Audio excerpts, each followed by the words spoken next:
আমরা শবে বরাত পালন করি কেন? আল্লাহর রহমতের জন্য না, ভাগ্য ঠিক করার জন্য, ঠিক না? এটা ভুল কথা। ভাগ্য শবে বরাতে কিছুই হয় না।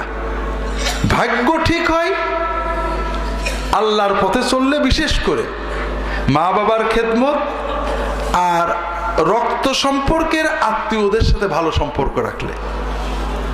এটা রাসূলুল্লাহ সাল্লাল্লাহু আলাইহি ওয়াসাল্লাম বলেছেন, মান আরাদা আইয়ুনসা ফি আজালিহি ওয়া ইউবারাকা লাহু ফি রিজকিহি ফালিয়াসিল রাহিমা। যদি কেউ চায় যে আল্লাহ তার আয়ুটা বাড়িয়ে দিক, আপনারা চান না? যদি কেউ চায় আল্লাহ তার রিজিকে বরকত দিক, চান না? আয়ু এবং রিজিকে বরকত হলে কি লাগবে? আমাদের ফুরফুরার পীর সাহেবের খানকায় দুটো ছাগল মানত করতে হবে। হ্যাঁ, হবে না?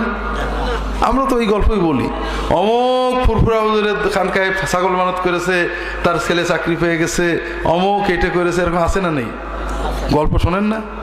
এসব আমাদের বিজনেস, বাণিজ্যিক গল্প। এগুলো আমাদের এখানেই তৈরি হয়, কোরআনের ভিতরেও পাওয়া যায় না, হাদিসের ভিতরেও পাওয়া যায় না। এগুলো আমাদের বাণিজ্যিক। দেখেন না, অ্যাড হয়, টেলিভিশনে অ্যাড হয় না, এরকম খাচ্ছে, পেট ফুলে যাচ্ছে, বড় হচ্ছে। এগুলো হলো অ্যাডভার্টাইজমেন্ট। এগুলোর মাধ্যমে আমরা বিজনেস করি।